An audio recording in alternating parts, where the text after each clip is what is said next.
देखिए, मैं आपसे कहूं, ईवीएम को देखना पड़ेगा। ईवीएम को किसी तरह से हमें ठीक करने की कोशिश करनी चाहिए कि जो आप वोट डालें वही निकले। अरे साहब, कांग्रेस से तो बेड़ा करेगी, इसी में हमने किया ना, ये मुश्किल लाई।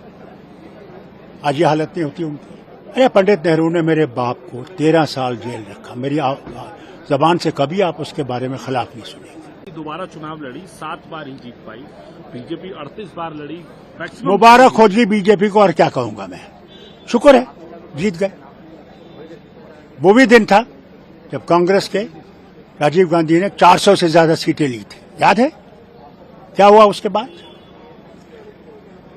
वक्त बदलने में वक्त नहीं लगता। क्या लगता है आपको सर, जीत की वजह क्या लगती है आपने ईवीएम मैं इशारा कर? देखिए, मैं आपसे कहूं, ईवीएम को देखना पड़ेगा।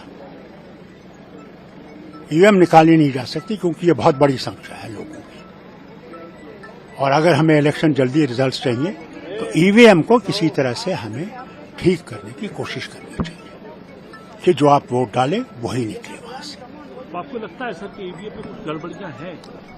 है। वो तो खुद इनने माना था। जब ये ईवीएम मशीन आई थी, मैं मुख्यमंत्री था कश्मीर का, उस वक्त हमने ये सवाल किया था कि इसमें चोरी हो सकती है। उस वक्त इलेक्शन कमीशन के जो आदमी इस मशीन के साथ आए थे, उन्होंने माना था कि इसमें चोरी हो सकती है। तो लेकिन सर, कांग्रेस की तो सरकार थी उस वक्त, बीजेपी। अरे साहब, कांग्रेस से तो बेड़ा करेगी, इसी में हमने किया ना, ये मुश्किल लाई। आज ये हालत नहीं होती उनकी। क्या करोगे, कभी कोई गलती हो जाती है। सर पहले कभी कांग्रेस पार्टी के अंदर भी दो राय दिखाई देती हैं। आप इंडिया अलायंस पे, आप लोग पार्टनर हैं, बात रखेंगे एक मंच पे इंडिया अलायंस की, इसको ईवीएम पे क्या है? क्योंकि आधे नेता कहते हैं, उनके कार्ति चिदम्बरम कहते हैं ईवीएम पे डाउट नहीं, दिग्विजय सिंह कहते हैं ईवीएम पे डाउट है। तो आप लोग एक बड़े भैया, सवाल इस बात का है, आप मानो या ना मानो, इस मशीन को ठीक करने की कोशिश करनी पड़ेगी। सर कोई उपाय क्या है ठीक करने का? वो जो हमारे साइंटिस्ट हैं उनको देखना पड़ेगा। मैं तो साइंटिस्ट नहीं हूं, मैं इसके बारे में कह नहीं सकता। ऐसे लोगों को बुलाना पड़ेगा जो माहिर हैं इन चीजों में, जो बता सकते हैं इसका रास्ता कैसे निकले। सैम पटरोडा को बुला सकते हैं, वो बताए कौन सा रास्ता है। मैं राजनीतिक उपाय की बात कर रहा हूं सर। पॉलिटिकल सोल्यूशन क्या है इसका? आप इस बात पॉलिटिकल सिचुएशन इसमें कुछ भी नहीं है। इसमें सोल्यूशन है जो टेक्नोलॉजी है।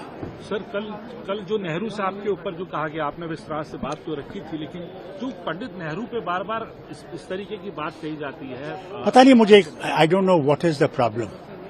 इनमें फिक्सचर क्या है पंडित नेहरू के खिलाफ, ये मैं समझता नहीं। अरे पंडित नेहरू ने मेरे बाप को 13 साल जेल रखा। मेरी जबान से कभी आप उसके बारे में खिलाफ नहीं सुनेंगे। उसने देश के लिए काम किया। देश, अगर आज आप यहां खड़े हैं, ये बुनियाद रखी है नेहरू ने। इंडस्ट्रियल पॉलिसी नेहरू ने खड़ी की। IIM, IIT, आज जो आप चांद पे हैं, वो किसकी मेहरबानी है? वो इंस्टीट्यूशन नेहरू ने